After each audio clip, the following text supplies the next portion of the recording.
మా మంచి తండ్రి, మీ కుమారుడైన యేసుక్రీస్తు ప్రభువారి నామమును బట్టి కృతజ్ఞతతో నిండిన హృదయం గలవాడినై దేవా, మిమ్మల్ని సేవించటానికి మీరు మాకు ఇచ్చిన సంతోషకరమైన సమయాన్ని బట్టి మీకు వందనాలు. ఈ రాత్రికాల సమయమందు మీ కుమారుడైన యేసుక్రీస్తు ప్రభువారి ద్వారా మీ పరిశుద్ధమైన పాదములకు మేము చేరి రావటానికి, మామూలను జీవప్రాప్తులుగా చేసి జీవముగల దేవుడు అయిన మిమ్ములను కలుసుకోవటానికి, మీ సన్నిధి యొక్క వాక్యముకు ఐశ్వర్యం ఉంచడానికి మా జీవితాలు మీరు పొడిగింపజేసింది స్తోత్రాలు.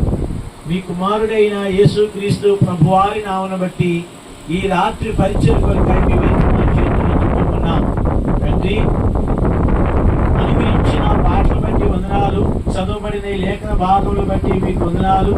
ఈ మొదటి దినవృత్తాంతాలు 4వ అధ్యాయము ద్వారా మీరు మాతో మాట్లాడినట్లుగా సహాయం దయచేయండి. సహోదరుడు ఎర్రయ్య, సహోదరి తబిత, రూతును బట్టి మీకు వందనాలు. దేవా, రూతును మీరు జ్ఞాపకం చేసుకుని యోహానుతో వివాహం జరిపించబోతున్న కాయ వందనాలు. మరి పెళ్లి పనులు ప్రారంభించబోయే ముందుగా ఈ విధముగా ప్రార్థన ద్వారా ప్రారంభించాల్సిన తలను బట్టి మీకు వందనాలు. దాని నిమిత్తమై తీసుకొచ్చిన పరిశుద్ధుల బట్టి వందనాలు. చదవని లేఖన భాగంలో ఆస్వాదించి విరిచి మాకు పంచిపెట్టండి. మా అందరితో మీరు మాట్లాడమని కోరుతూ నిష్ప్రయోజన దాసుడు నన్ను కూడా మీరు వాడుకోమని యేసుక్రీస్తు ప్రభువారి నామమును బట్టి ప్రార్థిస్తున్నాము తండ్రి.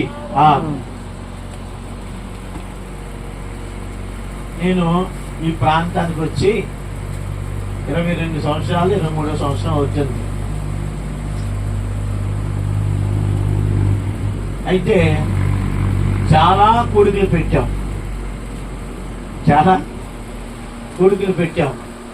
చాలా పెళ్ళిళ్ళు చేశాం, చాలా మీటింగ్లు పెట్టాం కదా.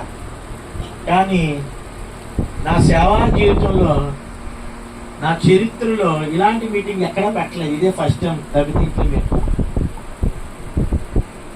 ఎందుకని ఎవరైనా పెళ్లి చేసే ముందు ప్రార్థన చేసుకుని, అన్నయ్య గారు ప్రార్థన చేసుకుని పట్టం పట్టామని అంటారు. కానీ ఎంత విచిత్రంగా కవిత రికార్డు బ్రేక్ చేసింది. ఇలాగెప్పుడూ చేయలేదు. అంటే